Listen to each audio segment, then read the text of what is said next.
Welcome to Gapology Radio with your hosts Mark Thienes and Brian Brockhoff, authors of the leadership development books Gapology, IMBAR, and Speed of Purpose. At Gapology, our purpose is to help leaders achieve their greatest potential. To learn more about our groundbreaking books and training services, visit our website, gapology.org. Hey everybody, welcome to Gapology Radio. As we are knee-deep in the holiday gift-giving season, we invite you to take a look at our set of Gapology inspiration books. The first edition has been completely redesigned inside and out to match the newest Volume 2 edition that just was released. These books are collections of 52 short inspirational messages designed to give leaders on your list teachable points of view that they can use each week of the year. For more information, check out the books link on our website, gapology.org, or just search for them on Amazon.com.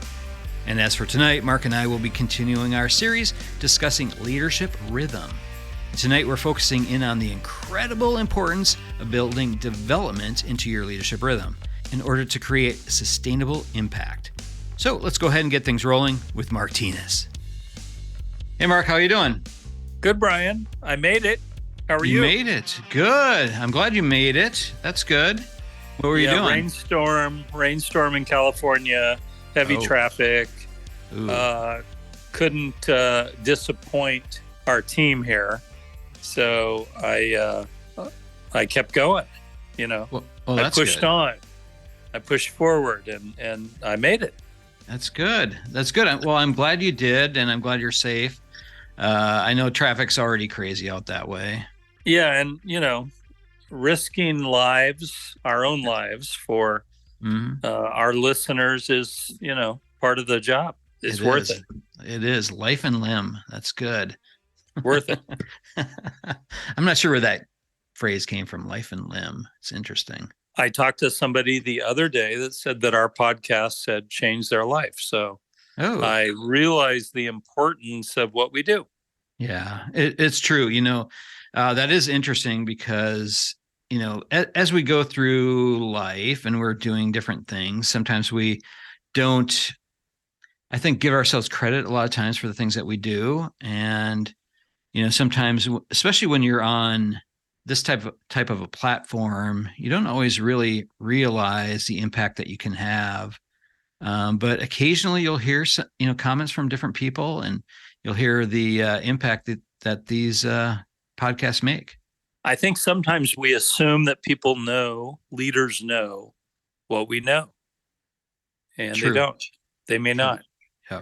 And it's significant to them, and we can learn from them as well. But what they learn from us, they may not learn from any other source, and it has an impact. Mm-hmm. I talked to a CEO today who listens to our podcast and really builds his whole leadership rhythm around that. Yeah, absolutely.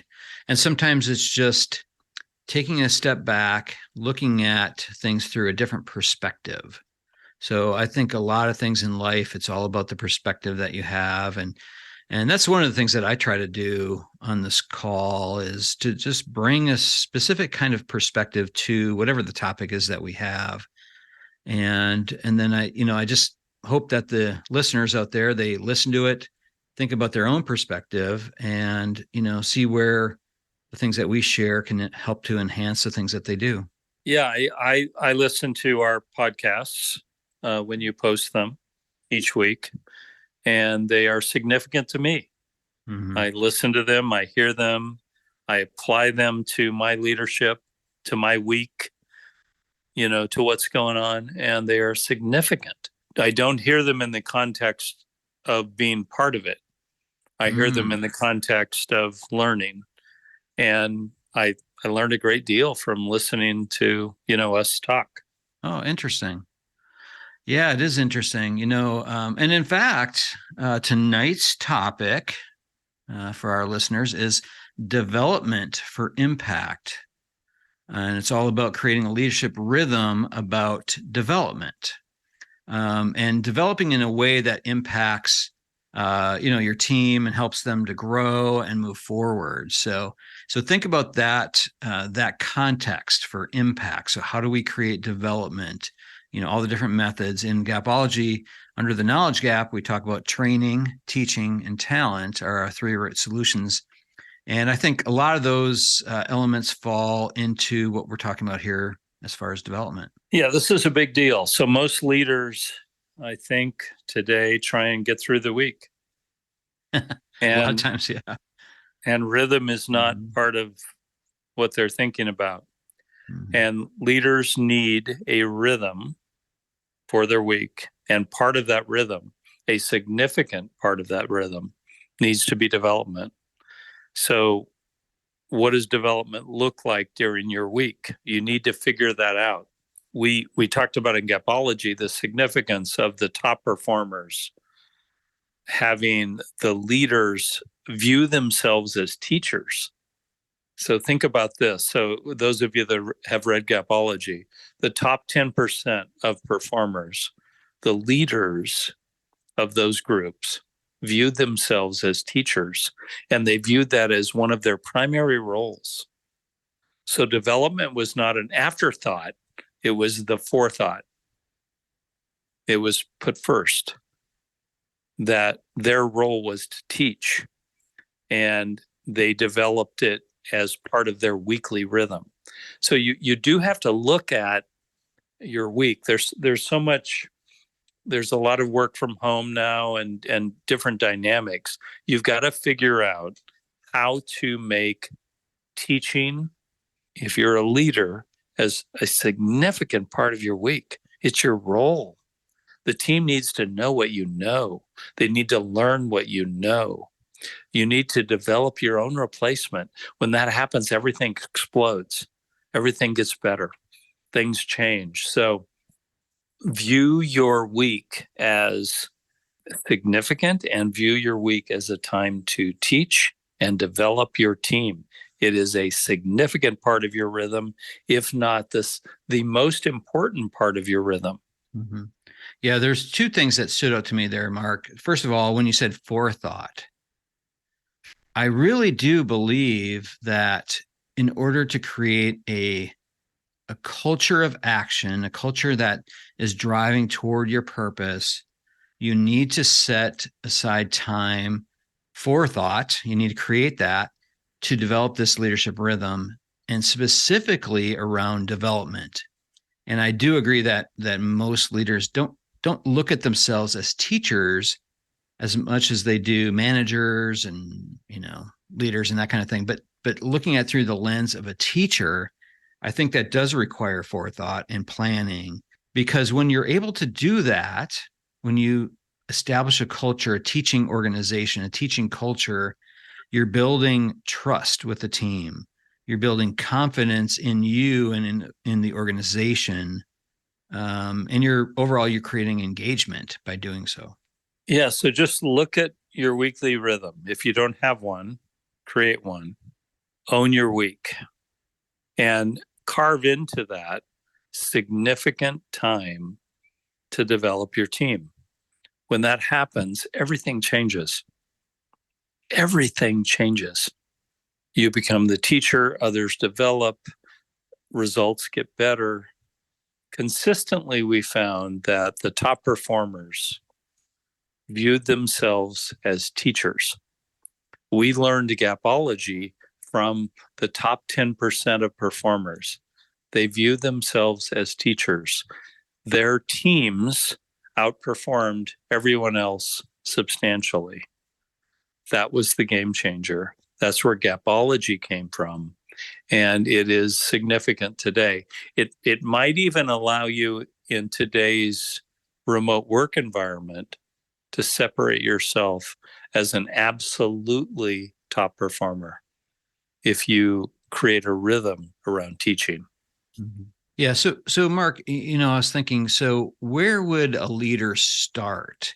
So if you're looking at your team and you're saying, okay, I want to create a leadership rhythm around development, what would be some of the things that you'd start with? Well, so underperformers need to be brought up to level of proficiency. So that's often a first focus, and that's correct. Underperformers need to level set with the group.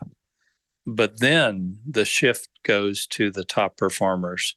The top performers can teach us things that we don't even know. So they are outperforming us because their behaviors are different. So we need to learn from them. So development from them comes by observation, spending time, listening, and then taking that back to the team.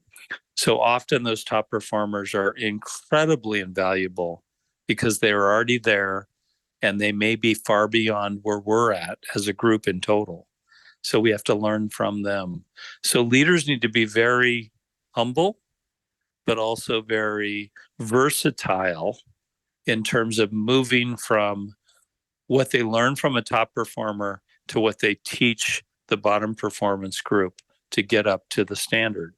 It's amazing. So picture, if you could record the results of your team, picture the bottom performers all becoming average. How would that change the entire metric system? What would be different? It would be incredibly dramatic, and you can literally get there. Picture then the top performers becoming ultra top performers. They can go far beyond that.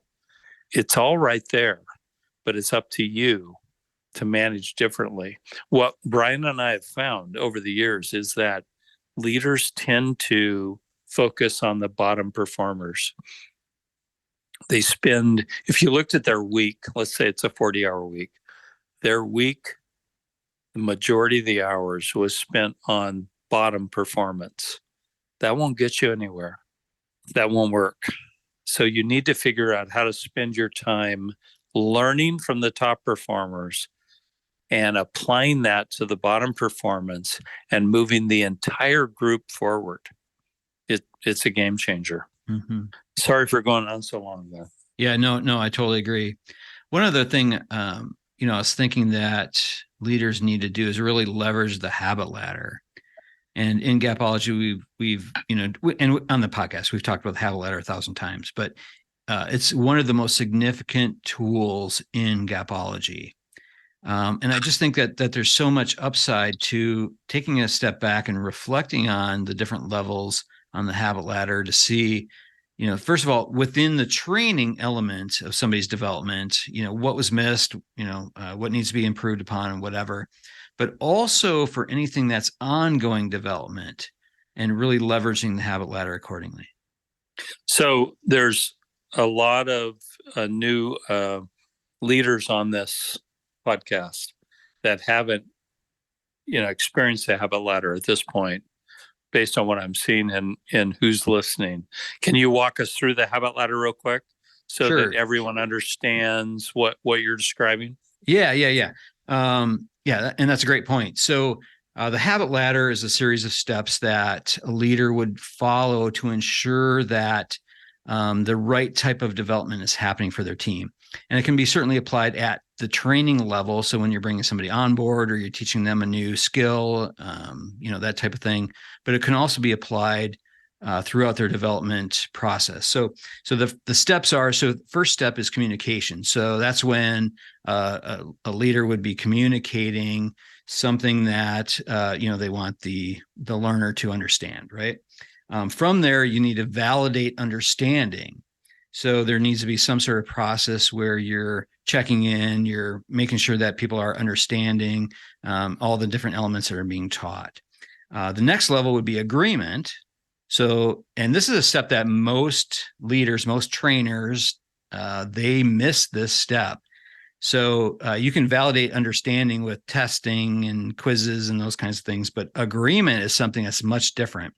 So validating that the learner is understanding and then agreeing to whatever you're teaching. And then from there, you move on to the practice element. And so the practice step is the most critical piece of the entire habit ladder and one that is usually cut short. It's one that's not ever built out as robustly as what it could be. But that practice step is critical. And the key piece to the practice step is that it's not done in a silo, that there's actually some sort of coach there that is providing feedback along the way. So when people are practicing something, they're actually practicing it with feedback to help them grow in the right way, to develop a habit, which is the final step. And that's really where we want people to get to, is that habit level. Wow. Was that good? The habit ladder. That's pretty good. The biggest miss for most leaders here is that when someone is not achieving the expectation, not achieving the habit that you're expecting, you may be the biggest issue. Definitely. You may not have climbed the habit ladder, so they may not actually know how to do it effectively. So you need to look in the mirror and say, have I applied the habit ladder? Do I apply it throughout my weekly rhythm? Is it part of my development? When we develop a new process, do I apply the habit ladder? We were so thrilled that a Fortune 25 company, so one of the biggest companies in the world, said that the habit ladder, which Brian and I developed, it was, developed by you guys, but we captured it. They said that would be the starting point of the training cycle for every new process. Well, they were correct. That's where you go. You have to achieve habit level in a new process. And when a new process is not working, when there are underperformers on a team, it's likely your issue as a leader. It's you. Mm-hmm. Look in the mirror, figure out where it's at, and change it. If someone needs to be terminated and removed from the team, that's your responsibility as well. But if someone has not achieved the habit level of a process, that's your issue. And most leaders, miss that piece initially. Once they learn the habit ladder, they're powerful, crazy powerful. And as Brian described it, it simply goes from communication to verification of understanding, to agreement and commitment, to practice and feedback, and then to habit. And it works. Yep. And in addition to that, it's also been taught to people in Africa, to churches, to banking, lots of different industries. But when you were talking about it, I started thinking about, one of our colleagues, Bob Vandercook, who has done a lot of work with us.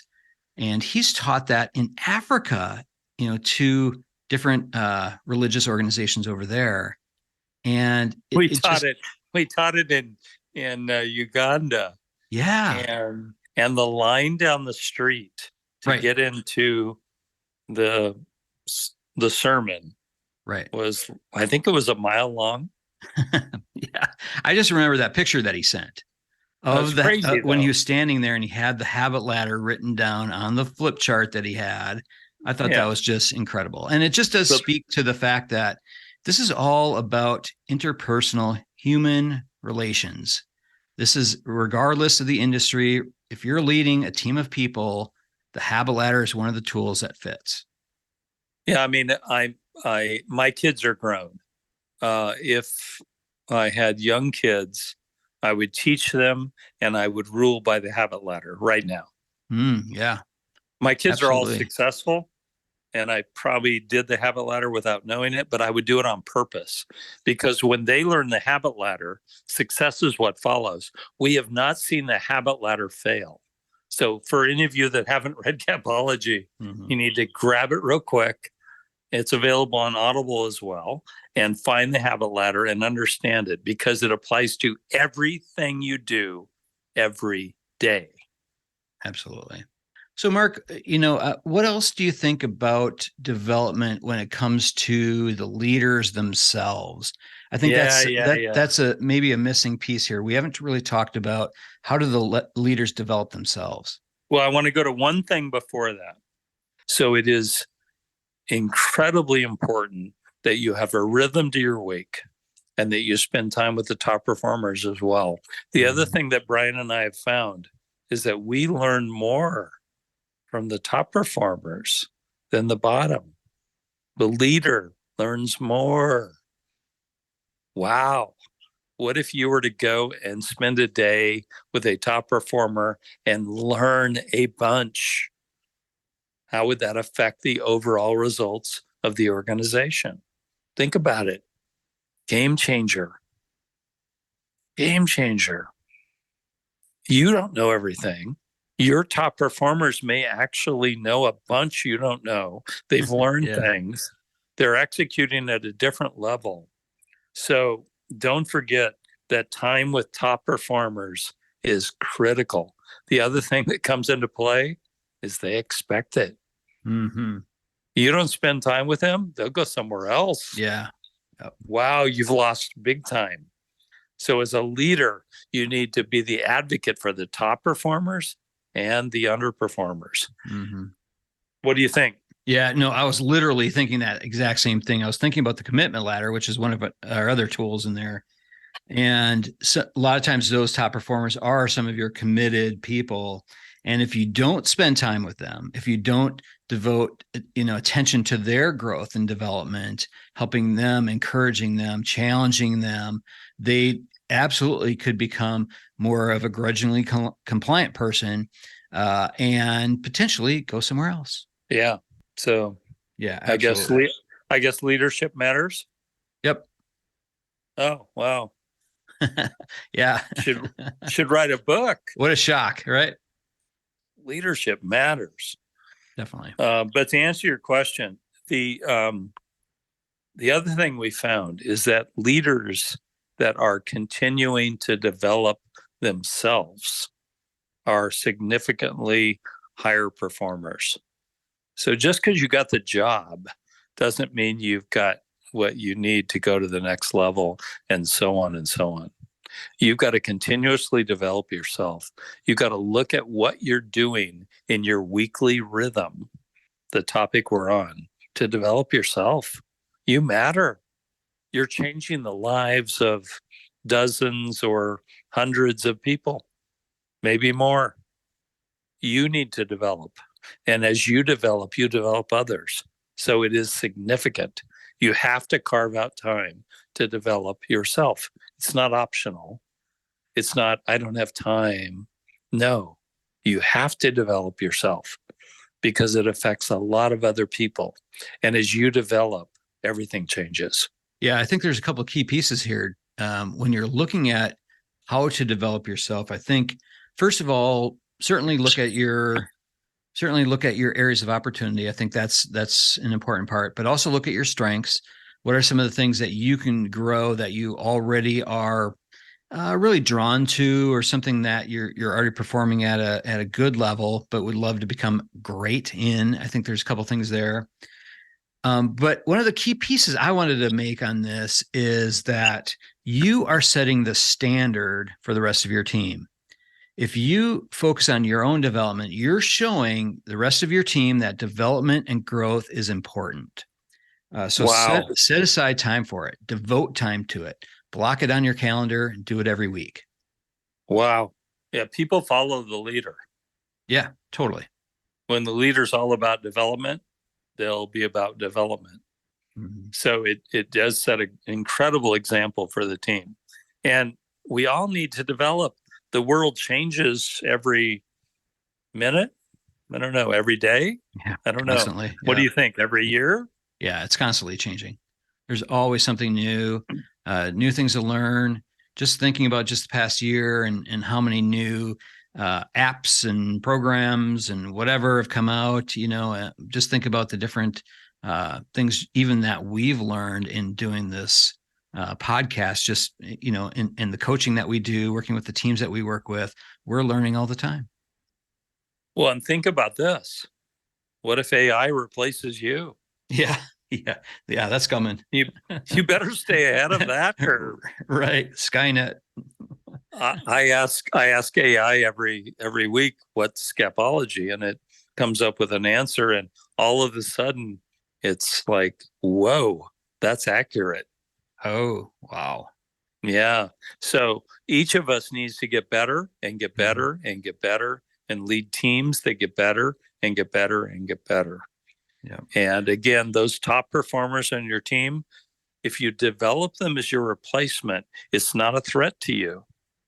It helps performance of the overall team get better. Everything grows. And those bottom performers may not be bottom performers. They may actually be middle or top performers. So don't give up on them. Give them what they need. Use the habit ladder. It's unbelievably successful. Yeah, when looking at your leadership rhythm, remember, it's all about creating impact in your team. And there's no better way than looking at the development processes that you have built into that leadership rhythm. Leadership rhythm matters. Yep. Well done, Brian. Thank All right. you. Yep. I think that's a good place to leave it. Great job, Mark. Yeah, I made it through the storm and here I am. That's good. Home safe and sound. All right. Well, go relax. Thanks for making it. And we'll talk to you next week. Thanks, everybody. Thanks for the communication. We appreciate it. Yeah, definitely. All right. Talk to you later. Have a good night. Yeah. Bye. All right. That'll do it from here. For more information on Gapology, head on over to our website, gapology.org. Everyone have a fantastic week. We'll talk to you soon. This has been a Gapology Institute production. Visit us at gapology.org.